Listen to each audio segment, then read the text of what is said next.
bem-vindos a mais um podcast do Workaround, o podcast do ECO, em parceria com a GI Group Holding, um espaço em que falamos sobre o mercado de trabalho, sobre novas tendências e formas de manter as equipas felizes e produtivas. Hoje vamos falar sobre a chamada crise do talento técnico, que é hoje um dos temas que preocupa as empresas e os gestores, e tenho comigo a Joana Paredes, Talent Acquisition Business Partner da Horse Technologies Division, e a Carmen Cita, Senior Manager da GI Group Holding. Bem-vindas, muito obrigado por estarem aqui hoje connosco, é um gosto ter-vos aqui. E vamos falar precisamente sobre este tema que vai preocupando quem gera equipas, a crise do talento técnico. Estamos sempre a falar sobre escassez de talento, parece que é uma maldição dos últimos anos, aqui com uma agudização, eu diria, desde o do período da pandemia.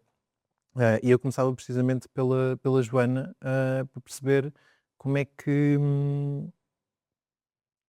as empresas estão a endereçar esta dificuldade em captar talento técnico e até que ponto é que está a condicionar também a atividade das empresas. Se isto já põe em causa a competitividade das empresas nos vários mercados. Penso que não põe em causa a competitividade das organizações. Eu acho que o segredo está em nós conseguirmos desmistificar um bocadinho aqui esta coisa de ser um perfil técnico. É óbvio que os candidatos e os jovens candidatos cada vez têm mais apetência para carreiras de management em detrimento das carreiras técnicas, mas eu acho que cabe às organizações saber seduzir um bocadinho, atrair e desmistificar este conceito da carreira técnica. Acho que é importante também termos em conta que cada vez mais, e nós temos tido essa oportunidade de ir buscar perfis de países como o Brasil, como a Venezuela, que são países que têm profissionais com conhecimentos técnicos muito consolidados e que, bem integrados, podem aportar grande valor para as organizações. E acho que o segredo também está aí. Acho que, obviamente, temos um trabalho a fazer de proximidade com as universidades, portanto, cada vez mais, através das feiras de emprego, de estágios, também promover essa oportunidade dos jovens a integrarem e que sermos capazes de, como eu dizia, seduzi-los dentro da própria organização. Acho que é Agora, esse. Joana, e devia ter começado por aí, quando falamos num perfil técnico, estamos a falar, por exemplo, de que profissões? Estamos a falar muito nas áreas da automação, da indústria 4.0, do digital, tudo o que seja hoje pessoas que trabalham com competências de trabalhos de integração de sistemas integrados, por exemplo. Estou-me a lembrar muito que tem sido um alvo significativo de investimento dentro da nossa organização. Estamos a falar desses perfis. Ou perfis de manutenção, claramente também. Muito bem. E de facto eu vi ontem um dos vários dados sobre este tema, que apontava precisamente que na União Europeia 75%, estima-se 75% das empresas que estão a passar por um processo de digitalização sentem de facto essa dificuldade no recrutamento de perfis técnicos. Carmen Cita, olhando para os diferentes setores e empresas, esta é de facto uma preocupação que está nos conselhos de administração, que faz parte das discussões cotidianas? Sim, é verdade. Cada vez mais a liderança de topo está preocupada também com a escassez do perfil técnico, a velocidade da tecnologia, a velocidade da inovação e das empresas é muito grande e a formação do talento técnico não está a acompanhar essa velocidade. O que provoca que muitas das empresas que não conseguem recrutar, que não conseguem gerir este talento, acabam por perder aqui alguma competitividade. Portanto, já vemos em muitas organizações, sem dúvida, os líderes, portanto o board, preocupados com estas temáticas. Agora é necessário não só a preocupação, a sensibilização, mas sim criar uma estratégia para poder acrescentar e resolver de certa forma este tipo de escassez destes perfis. E quando falamos em escassez, falamos sobretudo na falta de facto desses profissionais em número no mercado, ou falamos também de um desencontro entre aquilo que se oferece e as expectativas que esse talento tem hoje? Sim, é mesmo isso, ou seja, existe um desalinhamento entre aquilo que o mercado oferece e aquilo que os candidatos procuram e que este talento procura. Hoje em dia, mesmo no talento técnico, falamos muito mais de procuram valor, acrescentar valor, procuram empresas com propósito, com uma liderança humanizada, com flexibilidade. Portanto, as expectativas destes candidatos é muito alta e acabam por escolher onde querer trabalhar e acaba por a reputação da empresa ser também muito importante.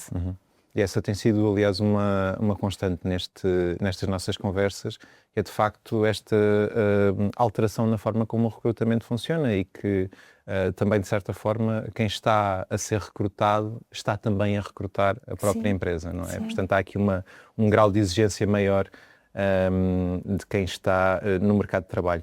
Joana, e onde é que acha que estão estes desencontros? O que é que está aqui a dificultar esta relação mais fluida, diria, e esta facilidade em recrutar? E até no vosso caso, como é que têm procurado fazer face a esse desafio? Eu penso que o mercado como já tivemos a oportunidade de falar, o mercado em 10 anos mudou muito.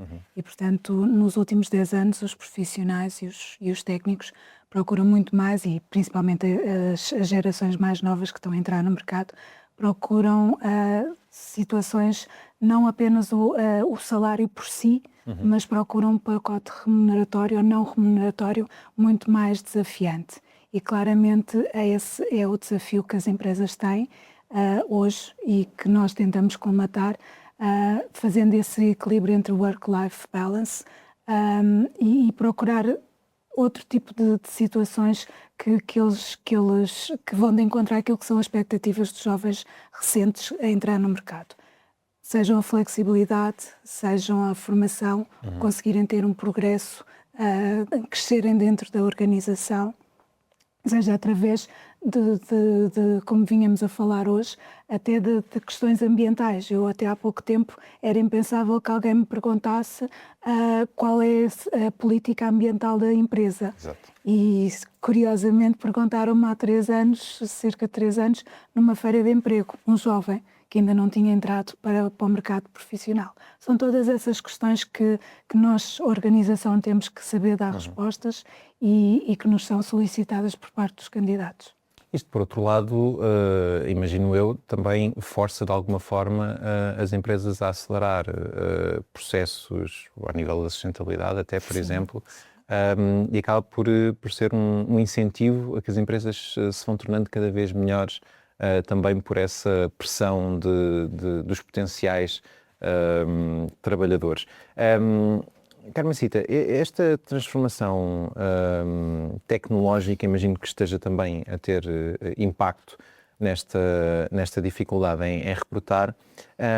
Consegue apontar, aliás, perfis técnicos que estejam hoje mais sob pressão, no sentido da dificuldade de os recrutar?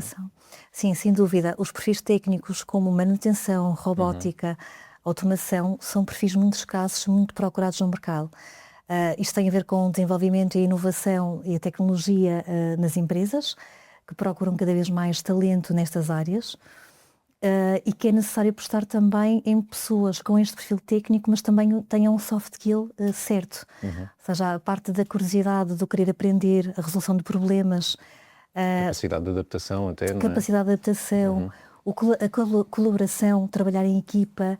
Portanto, é muito importante não só a parte da tecnicidade, mas também a parte dos soft skills que vai promover aqui que o técnico seja muito mais completo, sem dúvida. E do ponto de vista de competências que mais rapidamente se tornam obsoletas, lá está, eu falava precisamente nesta capacidade de adaptação, porque num contexto de evolução tecnológica tão acelerado como aquele que temos vivido e cada vez mais, imagino eu que cada vez mais sejam as soft skills Sim, claro. a pesar mais do que propriamente as competências técnicas que se vão adquirindo também e que se vão reformulando. Como é que têm sentido isso no vosso caso, Joana? Eu penso que a grande diferença está nas soft skills. Acho que temos pessoas, temos que deixar aquele paradigma do técnico individualista, muito especializado, sem capacidade flexível, sem capacidade de adaptação. Temos que deixar para trás e criar meios e recrutarmos pessoas que sejam capazes de ter uma capacidade de adaptação, de verem as coisas de outra forma. As competências obsoletas, eu penso que são muito esse espírito individualista, o trabalhar isolado, o não saber trabalhar em equipa, a capacidade de adaptação. Eu penso que essas são as competências obsoletas. Sim, cada vez mais, e também acrescentando aqui à Joana, a própria curiosidade das pessoas, a curiosidade em querer saber mais, em querer aprender, é muito importante, porque todos os dias a velocidade é tão grande que para acompanhar é preciso realmente perfis muito curiosos e que queiram aprender mais. E como falava a Joana há pouco sobre as universidades, mesmo as escolas profissionais, ou seja, investirmos nesta área de divulgação, parceria junto às escolas profissionais, e começam por ser um trabalho muito na base, na educação, que muitas das vezes as escolas não partilham estas oportunidades que existem no mercado, estas necessidades, e se porventura termos empresas que recebem alunos para demonstrar qual é o trabalho de um técnico, o que é que se faz numa fábrica, o que é que se faz numa indústria. Portanto, eu acho que esta escassez, esta mudança de paradigma começa logo na base, na educação. Mas não sentem essa abertura das escolas para criarem uma relação mais próxima com as empresas e lá está, fazerem essa apresentação prévia aos alunos que muitas vezes ainda estão a escolher a direção, não é? Gerais, sim, sem dúvida. E ainda hoje também falávamos, e respondendo à sua questão, sim, sentimos que há uma maior proximidade, mas não é suficiente, não chega. E respondendo, há um bocadinho também falávamos que era sobre a igualdade de género, por exemplo, são funções ainda muito masculinas. Sim. Portanto, e tem a ver com a educação também, porque obviamente que portanto, pessoas de género feminino também poderiam aportar aqui valor. Portanto, pessoas com diversidade também cultural, como a Joana dizia, estamos a receber muito talento de fora, talento muito importante para a nossa economia. E, sem dúvida, o cuidado da diversidade cultural, o cuidado com a inclusão, são valores que estes candidatos procuram cada vez mais. Portanto, é importante olhar como um todo para o que está a acontecer. Muito bem. Eu ia falar também na questão do upskilling e do reskilling, que há de ser aqui uma ferramenta essencial para ajudar a combater este desafio. E falamos sobre este tema há muitos anos, mas eu fico sempre na dúvida até que ponto é que as empresas estão de facto a aplicá-lo internamente. E, portanto, pedia-vos a vossa opinião como pessoas que têm um ponto de visão muito mais alargado sobre aquilo que vai acontecendo. Isto é de facto uma realidade hoje. As empresas estão a apostar o suficiente nesta formação. Tem que apostar, não há como falhar nessa matéria. Portanto, cada vez mais a questão da mobilidade. A questão da mobilidade é importante, embora seja aqui oriunda, ou tem aqui vários fatores que devem ser conjugados. Primeiro, é preciso haver o colaborador que quer, não é? Claro. O que é que eu quero e passa por ir para uma área técnica, ok. Depois tem que ser a empresa que precisa de pessoas nessa área, não é? E depois o timing. Nem sempre as situações ocorrem nos timings certos. Ou seja, a empresa tem uma necessidade, o colaborador quer essa mobilidade, mas ela às vezes não acontece no tempo certo. E depois é um problema de claramente de confiança e de comunicação. Portanto, as empresas têm que apostar na confiança, têm que haver, jogar este timing e torná-lo um fator de sucesso. Portanto, tentar perceber se realmente a pessoa quer ir para aquela área e se a empresa precisa daquela área e depois, obviamente, muita formação interna. Empresas que não apostem em formação interna ficam estagnadas. Sem dúvida. A Carmencita, imagino que partilho desta visão, mas só acrescentar aqui um ponto, se de facto o investimento está a ser feito da forma certa e se as empresas já perceberam que é até mais barato, diria, fazer essa aposta nas equipas internas e na sua transformação, na sua evolução permanente, do que propriamente estar a repetir ações de recrutamento e depois de onboarding, que têm sempre custos e uma curva de aprendizagem grande.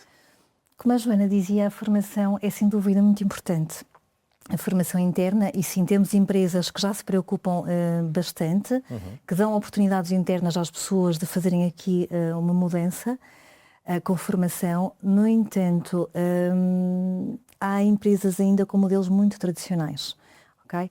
Nós sentimos é que as empresas que apostam estão a desenvolver-se, portanto eu diria que os líderes sim estão a desenvolver-se, mas temos ainda empresas em Portugal que seguem um modelo muito tradicional, que contratam, portanto recrutam externamente constantemente. Isto acaba por criar não estarem a trabalhar o employer branding da marca, acaba por passar uma reputação para o mercado, portanto, estão constantemente no recrutamento externo, em vez de se focar no desenvolvimento do talento interno.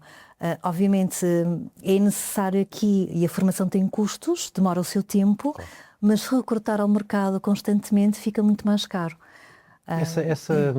Esse tradicionalismo, se podemos dizer assim, verifica-se mais em algum setor em particular? Estou a pensar nos perfis mais técnicos para a indústria, por exemplo. Normalmente temos uma ideia da indústria, lá está, provavelmente em muitos casos não justa, mas mais conservadora, mais tradicional. Isso consegue distinguir-se ou eu diria uma indústria metalomecânica, portanto uma indústria não tão clean, que por vezes tem estes movimentos, mas acaba por ser generalizado.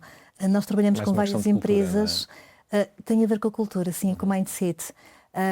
E com, se calhar, nessas empresas ainda não há sensibilidade da gestão de topo, porque isto não pode ser uma preocupação só do RH, claro.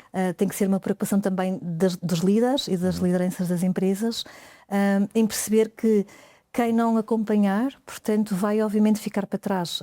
Hoje a velocidade é enorme, portanto, é tudo muito intenso. Portanto, e quem não acompanha com formação e upskilling e reskilling vai acabar por ficar para trás, sim. Claro. Como é que olham para o futuro, tendo em conta todos estes desafios que temos estado a falar nos últimos minutos? Joana, como é que acha que isto vai evoluir e como é que as empresas vão conseguir adaptar? E sobretudo, o que é que pode acontecer se não se conseguirem adaptar? Claramente, eu acho que adaptação é a palavra-chave. Temos que tornar os perfis técnicos, porque eu venho de uma indústria automóvel, portanto uma indústria que tem ainda alguns mecanismos aqui ainda mais tradicionais, embora por outro lado trabalhamos com a indústria 4.0 e portanto os desafios colocam-se a cada momento. Portanto é preciso que nós consigamos agilizar os processos, não pensar só em recrutar, como a Carmenzita dizia há pouco, é formar internamente, é criar um percurso para que pessoas jovens consigam e sintam-se atraídas por investir numa carreira técnica. E obviamente o trabalho passa muito por ir à procura, dar os inputs necessários para que as universidades, por exemplo, sejam mais ajustadas e os seus conteúdos pedagógicos sejam mais ajustados àquilo que são as necessidades das empresas e, por outro lado, as universidades terem essa capacidade também de se adaptarem e de se reorganizarem em função também dos inputs que vão recebendo das empresas. Pois, por outro lado, eu acho que hoje estamos a falar de um mercado global e, portanto, cada vez mais temos que ter a ciência e a capacidade de integrar pessoas de outros países com componentes técnicas muito fortes e que nós devemos, e sabendo bem integrar, isso passa a ser não um custo, mas um valor acrescentado para as organizações. Sem dúvida. Portanto, acho que é ver as coisas numa forma global e criar estratégias para que demos resposta a estas situações. Muito bem, Carmenzita, não sei se quer deixar também algum conselho prático a quem nos está a ouvir e a ver. Claro que sim. Como endereçar este desafio. Mais importante, ou seja, nós vamos continuar sempre a necessitar de contratação externa e de recursos externos, mas muito aprender a reter talento. Ou seja, o recrutamento externo mais a retenção de talento vai fazer a diferença. Porque caso contrário, as empresas estão a contratar, estão a ter custos altos com a contratação, mas estão ao mesmo tempo a perder a mão de obra e o talento que têm dentro de casa. Portanto, eu acho que a solução passa por aqui, é olharmos como é que vamos reter este talento, como é que vamos criar oportunidades dentro da organização para que estas pessoas possam progredir na carreira, para que estas pessoas queiram fazer parte da nossa organização, o que é que podemos acrescentar de valor. E isto falamos, portanto, uma proposta de valor não é só salário, passa por várias variáveis que faz com que as pessoas queiram fazer parte daquela organização. Isso, sem dúvida, vai fazer a diferença. Muito bem. Carmencita Silva, Joana Paredes, muito obrigado pela vossa presença. Foi um gosto ter-vos aqui connosco em mais um episódio do Workaround. Percebemos que, sem dúvida, a aposta no upskilling, reskilling, na formação interna e neste ajuste entre expectativas e oferta das empresas é fundamental para conseguir superar o desafio da escassez de talento, sobretudo em perfis técnicos. Da nossa parte é tudo. Voltamos no próximo episódio com mais um tema sobre o mundo do trabalho. Obrigado.